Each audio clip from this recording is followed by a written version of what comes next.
दोस्तों, हजरत अबू बकर रज़ियल्लाहु अन्हु का इंतकाल ऐसे वक्त पे हुआ जब नबूवत के झूठे दावेदारों का खात्मा हो चुका था, मगर अरब बॉर्डर के इलाकों में झड़प और बाहरी ताकतों के हमलों का मुंह तोड़ जवाब देने के लिए फौजी कार्रवाइयों का सिलसिला भी शुरू हो चुका था।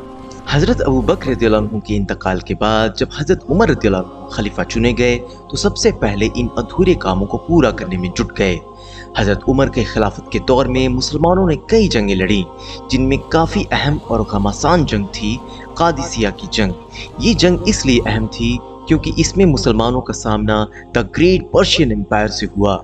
इस जंग से पहले की काफी मजेदार सूरत हाल इस वीडियो में मैंने बताया है, जिसे अगर आपने नहीं देखा तो आई बटन पर क्लिक करके पहले इस वीडियो को देख लें। मेरा नाम है शाहिद और TSTV की वीडियो में आप सबका तहे दिल से खुशामदीद। दोस्तों, जैसा कि मैंने पार्ट 1 में बताया कि मुसलमान मिट्टी का टुकड़ा लेकर खुशी खुशी एक दूसरे को फतह की मुबारकबाद देने लगे और बोले कि दुश्मन ने खुद अपनी जमीन हमें सौंप दी। इस वाकया के कई महीने तक दोनों तरफ कोई हलचल नहीं हुई। यज़गुर के कहने के बाद भी रुस्तम बार बार लड़ाई को टाल रहा था। वो कई महीने तक सबात में डेरा डाले पड़ा रहा। इस मुद्दत में मुसलमानों ने बॉर्डर के इलाकों में लोगों को इस्लाम की दावत दी और अखलाक से पेश आए। इससे पर्शियन सरदारों को टेंशन होने लगी कि कहीं बॉर्डर के इलाकों के लोग मुसलमान ना हो जाएं। यज़गुर के पास जब ये बात पहुंची तो उसने रुस्तम को हिदायत की कि मुसलमानों को इसका मौका ना दे। बेबस होकर रुस्तम की 60,000 की फौज साबात से आगे बढ़ी और कादसिया पहुंचकर उन्होंने भी पड़ाव डाला। ईरानी फौज जिन जिन जगहों से गुजरी अपनी खराब कैरेक्टर का प्रूफ जुटाती गई। तमाम अफसर शराब पीकर बेशर्मी की हद पार कर देते थे। लोग मुसलमानों के पाक कैरेक्टर को देख चुके थे, इसलिए ईरानियों के बदतमीजियों का उन पर उल्टा ही असर पड़ा और वे खुल्लम खुल्ला कहने लगे कि लगता है ईरानी सल्तनत का खात्मा करीब आ गया है। रुस्तम क्योंकि लड़ने से जी चुराता था, इसलिए उसने साद रज़ियल्लाहु अन्हु को कहलवा भेजा कि कोई भरोसेमंद दूत भेजो जिससे समझौते की बात की जा सके। रुबई इब्न आमिर को ये काम सौंपा गया। उनका पहनावा बहुत ही सादा था। उनके एक हाथ में नेजा और दूसरे हाथ में तलवार थी। इसी तरह शान शौकत भरे ईरानी दरबार में पहुंचे। रूल्स के मुताबिक जब संतरियों ने नेजा और तलवार लेनी चाही तो उन्होंने इनकार कर दिया और कहा कि मुझे तुमने खुद बुलाया है तो मैं आया हूँ। अगर मेरी मर्जी के मुझे दरबार में जाने की इजाजत नहीं मिल सकती तो मैं लौट जाऊंगा। जब रुस्तम को इस बात की खबर दी गई तो कहा कोई हर्ज नहीं, उसे आने दो। सो रुबई को दरबार में लाया गया, लेकिन उन पर ईरानी दरबार की शान और शौकत का कोई असर नहीं पड़ा। रुस्तम ने रुबई से पूछा, इस देश में क्यों आए हो? उन्होंने बिना किसी झिझक के जवाब दिया, इसलिए कि बनाई हुई चीजों की जगह पर बनाने वाले की इबादत की जाए। रुस्तम कुछ पल तक चुप रहा, फिर बोला, हम मशवरा के बाद जवाब तुम्हारे पास भिजवा देंगे। दरबारियों ने जब रुबई का जंग लगा बयान देखा तो हैरान होकर पूछा, क्या इसी बलबूते पर हमसे लड़ने आए हो? लेकिन जब रुबई ने बयान से खींचकर तलवार दिखाई तो उनकी आंखें चकाचौंध हो गई। रुबई तो वापस आ गए, मगर पैगाम भिजवाने और भेजने का सिलसिला बराबर चलता रहा।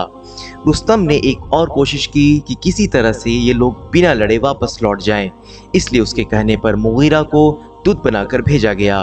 रुस्तम के दरबार की शान और शौकत आंखों को चुंधिया रही थी। दिबाज व हरीर के पर्दे, रेशमी कालीन, सोने के जड़ाऊ सिंहासन, संतरी पहरेदार मुगीरा को मुतासिर और परेशान करने के लिए काफी थे। रुस्तम का ख्याल था कि अरबी दूत ईरानी दरबार की चकाचौंध देखकर घबरा जाएगा और अपने कमांडर को मशवरा देगा कि यहाँ से बिना लड़े वापस चले जाने में ही अक्लमंदी है। पर मुगीरा भी इस शान और शौकत से मुतासिर न हुए। उन्होंने भी रुबई की तरह नेजा और तलवार को दरवाजे पर रख देने से इनकार कर दिया। आखिर जब इसी हालत में अंदर जाने की परमिशन दी गई तो वे सीधे ऊपर चढ़े और रुस्तम के पास बैठ गए। रुस्तम का गुस्सा भड़क उठा कि अरब कैसे ऐसी गुस्ताखी कर सकता है कि वो चीफ ऑफ द स्टाफ की यूं तौहीन करे। पर मुगीरा तो सबके पैदा करने वाले की इबादत करते थे, इसलिए उन्होंने बेझिझक रुस्तम से कहा कि तुमने क्यों ढोंग किया हुआ है कि तुम खुद तो इतने ऊंचे बैठे हो और दूसरे लोग नीचे।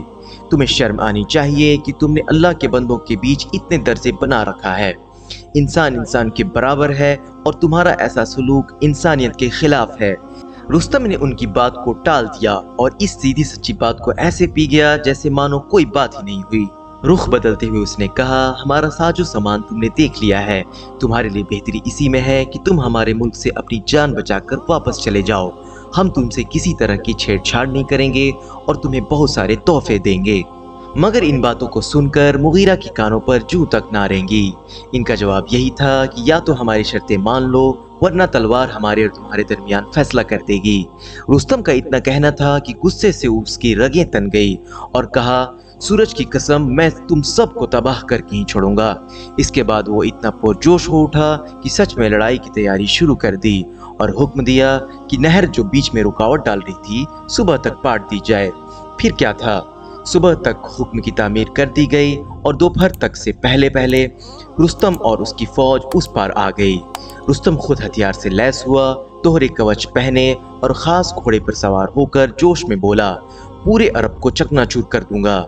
सिपाही में से किसी ने कहा, हाँ अगर खुदा ने चाहा। रुस्तम बोला, खुदा ने ना चाहा तब भी। दोस्तों, इससे जाहिर होता है कि खुद रुस्तम की फौज में से भी कुछ लोगों ने ईमान ले आया था। इसके बाद रुस्तम ने सेना को ऑर्गेनाइज किया और आगे पीछे 13 लाइन में उसे डिवाइड किया। पिछली लाइन के पीछे हाथियों का किला बांधा और सख्त मोर्चाबंदी करके फौज को इस तरह लड़ाई के मैदान में उतारा कि उसके लाइन को तोड़ना आसान ना हो सके। साथ ही मैदानी जंग से राजधानी तक हर लम्हे के मालूमात भेजने के लिए जगह जगह पर अपने आदमी बिठा दिए। हजरत सौद रज़ियल्लाहु अन्हु बीमार थे और इस कदर बीमार थे कि उन्हें चलने फिरने में भी मुश्किल हो रही थी, इसलिए फौज के साथ वो नहीं जा सके। खालिद इब्न अरतफा को अपनी जगह कमांडर चुना। फिर क्या था, अरब के शायरों ने बहादुरी वाले शायरियों से और मुकर्ररीन ने तकरीरों से इस्लामी फौज में जोश और हौसला बढ़ा रखा था। इसके बाद कादसिया की जंग शुरू हो गई। बारी बारी दोनों तरफ के बहादुर जंगजू निकलकर एक दूसरे से भिड़े। फिर आम जंग शुरू हो गई। अरब घोड़े हाथियों से डर कर भागे, मगर अरब के बहादुरों ने काबू पा लिया और इस तेजी से हमला किया कि हाथियों पे सवार फौजियों को नीचे गिरा दिया और हाथियों को मैदान से भगा दिया। अंधेरा हो जाने पर दोनों तरफ की फौज मैदान से हट गई। ये कादसिया की पहली जंग थी। दोस्तों, भले ही सौद बीमार थे, चलने फिरने से मजबूर थे, इसके बावजूद नए कमांडर की कदम कदम पर रहनुमाई कर रहे थे। अगली सुबह हजरत सौद ने शहीदों को कफन दफन कराया, घायलों की जांच पड़ताल की। अभी वो इन्हीं कामों में मशरूफ थे कि जासूसों ने खबर दी कि हजरत उमर रज़ियल्लाहु अन्हु के हुक्म के मुताबिक सीरिया से 6000 फौजियों का लश्कर मदद के लिए आ रहा है। इस खबर के मिलते ही मुसलमानों की दिलों को सुकून मिल गई। इसके बाद लड़ाई शुरू हो गई। पहले तो रवायत के मुताबिक दोनों तरफ के जंगजू बारी बारी अपनी ताकत आजमाते रहे। फिर घमासान जंग शुरू हो गई। मुसलमानों के फौज के अफसर काका ने अरबी घोड़ों पर झोल और काले बुर्के डालकर उनको इतना डरावना बनाया कि ईरानी घोड़े और हाथी उनसे डर गए।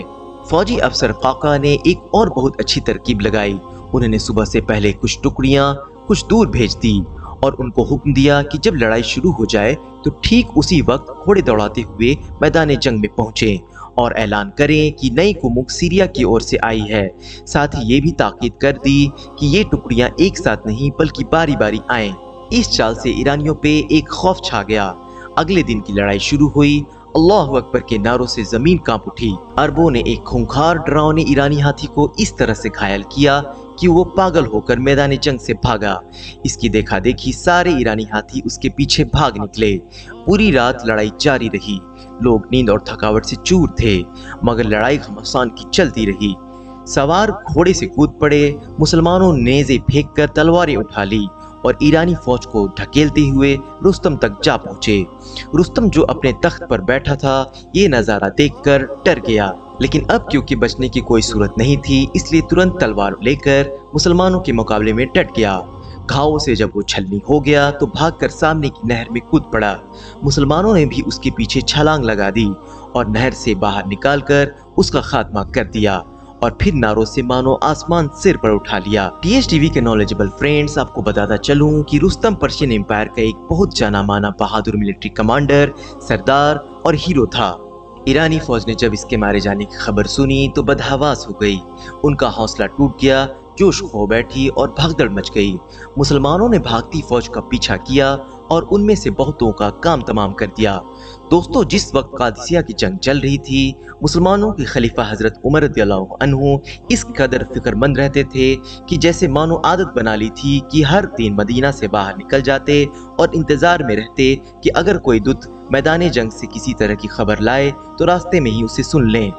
इसलिए जिस दिन हजरत सौद का दूत फतेह की खबर लेकर मदीना के करीब पहुंचा तो हजरत उमर रज़ियल्लाहु अन्हु रास्ते में ही मौजूद मिले।